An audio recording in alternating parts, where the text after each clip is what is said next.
اعوذ باللہ من الشیطان الرجیم۔ پناہ مانگتا ہوں میں اللہ کی شیطان مردود سے۔ بسم اللہ الرحمن الرحیم۔ اللہ کے نام سے جو بڑا مہربان نہایت رحم فرمانے والا ہے۔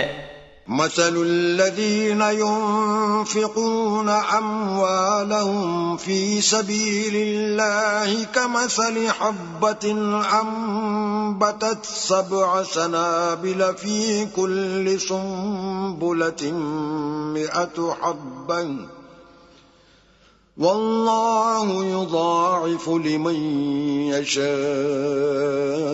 والله واسع عليم۔ جو لوگ اللہ کی راہ میں اپنا مال خرچ کرتے ہیں ان کے مال کی مثال اس دانے کی سی ہے جس سے 7 بالیں اگیں اور ہر بالی میں 100 دانے ہوں، اور اللہ جس کے مال کو چاہتا ہے بڑھا کر دیتا ہے، اور اللہ بہت ہی کشادگی والا سب کچھ جاننے والا ہے۔ الذين ينفقون أموالهم في سبيل الله ثم لا يتبعون ما أنفقوا منا ولا أذى لهم أجرهم عند ربهم ولا خوف عليهم ولا هم يحزنون۔ جو لوگ اللہ کی راہ میں اپنا مال خرچ کرتے ہیں پھر خرچ کرنے کے بعد نہ تو اس پر احسان جتاتے ہیں اور نہ کسی کو تکلیف دیتے ہیں، تو ان کے رب کے پاس ان کا اجر ہے، اور قیامت کے دن نہ ان کو کچھ خوف ہوگا اور نہ وہ غمگین ہوں گے۔ قول معروف ومغفرة خير من صدقة يتبعها أذى والله غني حليم۔ اچھی بات کہنا اور معاف کر دینا اس خیرات سے بہتر ہے جس کے بعد تکلیف پہنچائی جائے، اور اللہ بے پرواہ بردبار ہے۔ یا ایھا الذین آمنوا لا تبطلوا صدقاتکم بالمن والأذى كالذي ينفق ماله رئاء الناس ولا يؤمن بالله واليوم الآخر فمثله كمثل صفوان عليه تراب فأصابه وابل فتركه صلدا لا يقدرون على شيء مما كسبوا والله لا يهدي القوم الكافرين۔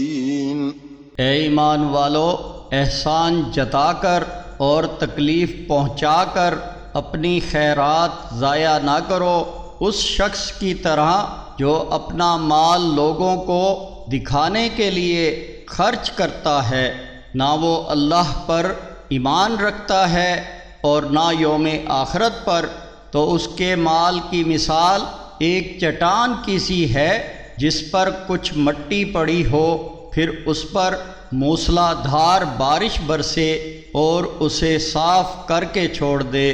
ایسے ریاکاروں کو ان کی کمائی سے کچھ بھی ہاتھ نہ لگے گا، اور اللہ تعالی کافر قوم کو ہدایت نہیں دیتا۔ وَمَثَلُ الَّذِينَ يُنفِقُونَ أَمْوَالَهُمُ ابْتِغَاءَ مَرْضَاتِ اللَّهِ وَتَثْبِيتًا مِّنْ أَنفُسِهِمْ كَمَثَلِ جَنَّةٍ بِرَبْوَةٍ أَصَابَهَا وَابِلٌ فَآتَتْ أُكُلَهَا ضِعْفَيْنِ فإن لم يصبها وابل فطل والله بما تعملون بصير۔ اور جو لوگ اللہ کی رضا مندی طلب کرنے اور اپنے دلوں میں یقین و پختگی پیدا کرنے کے لیے مال خرچ کرتے ہیں، ان کے مال کی مثال اس باغ کی سی ہے جو اونچائی پر ہو، اس پر تیز بارش ہو تو دگنا پھل آئے، اور تیز بارش نہ بھی ہو تو ہلکی پھوار ہی کافی ہے، اور اللہ تمہارے کاموں کو خوب دیکھ رہا ہے۔ أَيَوَدُّ أَحَدُكُمْ أَن تَكُونَ لَهُ جَنَّةٌ مِّن نَّخِيلٍ وَأَعْنَابٍ تَجْرِي مِن تَحْتِهَا الْأَنْهَارُ له فيها من كل الثمرات وأصابه الكبر وله ذرية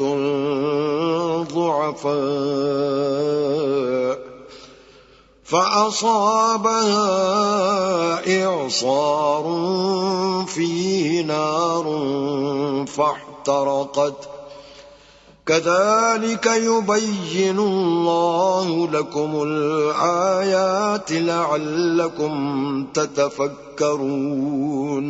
کیا تم میں سے کوئی یہ چاہے گا کہ اس کا کھجوروں اور انگوروں کا ایک باغ ہو جس میں نہریں بہہ رہی ہوں اور اس میں ہر قسم کے پھل ہوں، اور اس کا بڑھاپا آ جائے جبکہ اس کے بچے کمزور ہوں، پھر اس باغ کو ایک بگولا آ پکڑے جس میں آگ ہو اور وہ باغ جل جائے؟ اس طرح اللہ تمہارے لیے آیات واضح کر کے بیان فرماتا ہے تاکہ تم غور و فکر کرو۔